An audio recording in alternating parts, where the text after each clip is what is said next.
Government ഭൗതിക ശരീരം നാട്ടിലെത്തിക്കുന്നതിന് വേണ്ടിയിട്ടുള്ള പ്രവർത്തനങ്ങളെല്ലാം നടത്തിക്കൊണ്ടിരിക്കുകയാണ്. ഏറ്റവും ഒടുവിൽ നമുക്ക് ലഭിക്കുന്ന വിവരം അനുസരിച്ച് നാളെ രാത്രി 10 മണിക്ക് ഭൗതിക ശരീരം ബോംബെയിലെത്തും. ബോംബെയിൽ നിന്ന് നോർക്കയുടെ ക്രമീകരണങ്ങൾ ഏർപ്പെടുത്തി അവിടെ നിന്ന് ഏറ്റവും ആദ്യമുള്ള തിരുവനന്തപുരത്തേക്കുള്ള ഫ്ലൈറ്റിൽ ഇവിടെ എത്തിക്കാമെന്നാണ് വിചാരിക്കുന്നത്.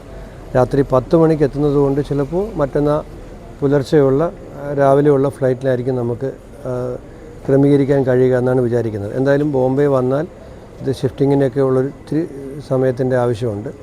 അപ്പോൾ മറ്റന്നാൾ രാവിലെ തന്നെ ഇവിടെ തിരുവനന്തപുരത്ത് ഭൗതിക ശരീരം എത്തി അവിടെ നിന്നും സർക്കാരിൻ്റെ തന്നെ ക്രമീകരണത്തിൽ കേരള ഗവൺമെൻറ് തന്നെ ഭൗതിക ശരീരങ്ങൾ തിരുവനന്തപുരത്തു നിന്നും ഭവനത്തിലേക്ക് എത്തിക്കാനുള്ള ഒരു കാര്യമാണ് ഏറ്റവും ഒടുവിലത്തെ വിവരം എന്ന നിലയിൽ അറിയിക്കാൻ കഴിയുക.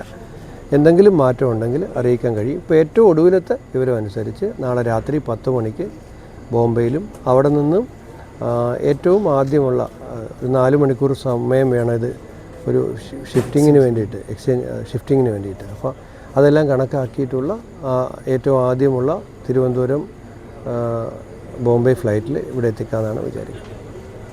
ഇതെല്ലാം കൃത്യമായി കേരള ഗവൺമെൻറ് ഫോളോ അപ്പ് ചെയ്യുന്നുണ്ട്. നോർക്കയുടെ നേതൃത്വത്തിൽ നോർക്കയാണ് ഇതിൻ്റെ മുഴുവൻ വഹിക്കുന്നത്. ഇവിടേക്ക് കൊണ്ടുവരുന്നതും അവിടെ നിന്നും വീട്ടിലേക്ക് കൊണ്ടുവരും.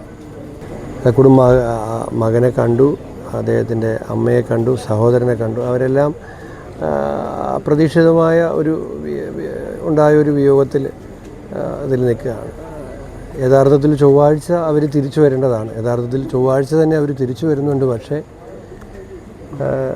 ജീവനറ്റ ശരീരമാണ് എന്നുള്ളതേ ഉള്ളൂ. മകൻ എന്നോട് പറയായിരുന്നു ചൊവ്വാഴ്ച തിരിച്ചു വരേണ്ടതാണ്. ചൊവ്വാഴ്ച തന്നെ തിരിച്ചു വരുന്നുണ്ട്. പക്ഷേ